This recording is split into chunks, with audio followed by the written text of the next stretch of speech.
The 1930s saw the Soviet Navy with a large number of problems, one of which was a lack of destroyers.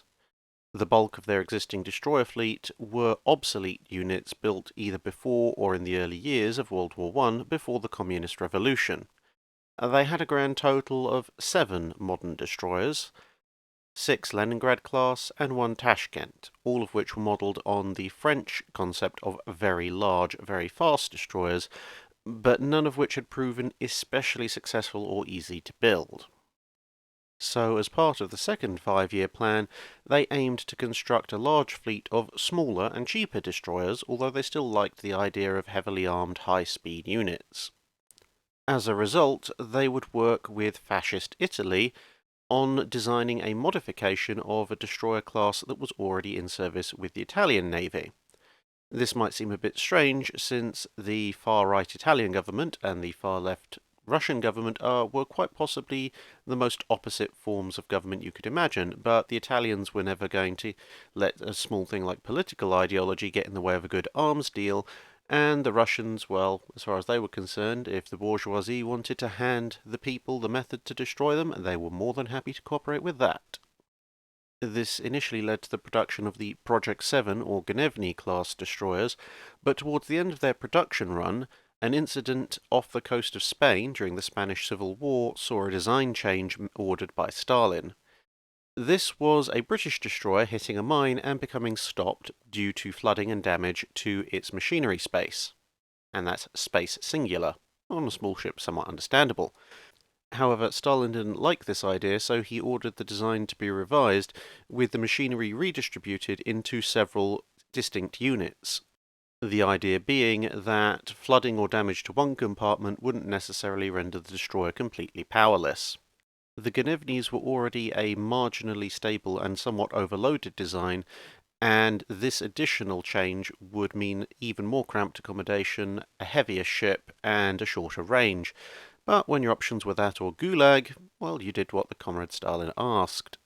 The resulting Storozhevoy class displaced just under 1,800 tons at standard load and just over 2,200 tons at full load, making them one of the larger destroyer classes of the 1930s. They had quite the powerful 60,000 shaft horsepower engine plant, driving 2 shafts, for a top speed on one particular unit of just over 40 knots, although variations in machine manufacturing quality and fuel oil quality in the Soviet Union meant that speeds of individual ships could vary wildly. For all their size, they were still fairly cramped, as they were expected to carry hydrophones, almost 100 mines, 30 depth charges, and that's before we get to the main armament.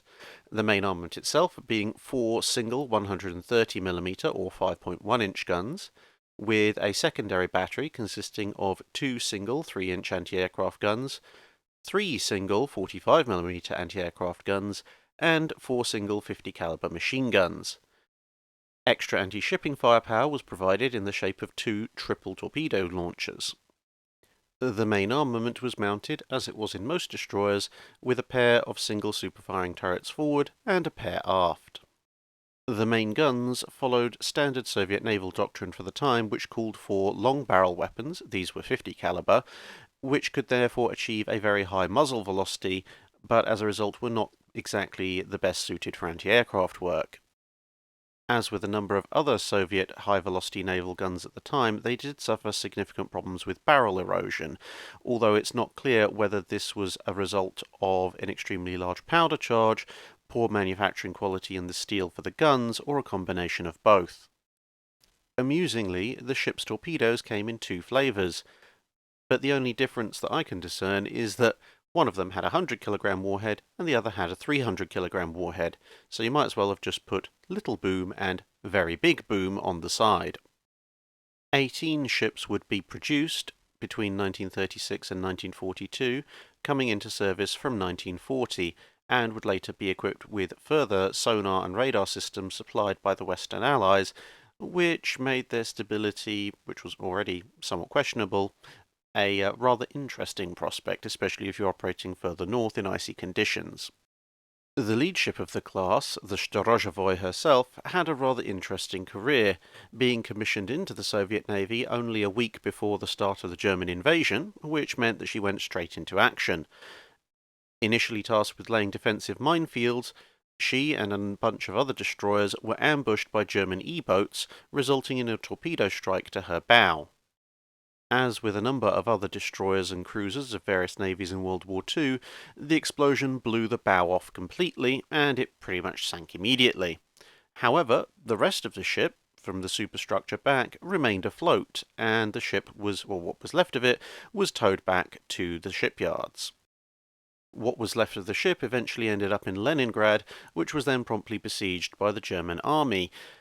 This put the repair of the ship on something of a lower priority, and as the siege wore on, it proved impossible to actually manufacture a replacement, mainly due to the hordes of Wehrmacht hammering at the doors. Instead, some inventive Russian found an already existing bow that had been built for a destroyer that hadn't been completed yet, and this was effectively welded and riveted onto the hull of the Storozhevoy, resulting in an interesting hybrid. You see, the bow that they'd found lying around had been intended for a Ognovoy-class destroyer, which had a main armament of 2 twin turrets, and so Storozhevoy emerged from the shipyard with 2 single 130mm guns at the back and a twin 130mm turret at the front. She also had her 45mm anti-aircraft guns replaced with newer 37mm units, whilst the slightly larger bow resulted in the ship becoming slightly slower and slightly heavier, but overall still an effective combat unit.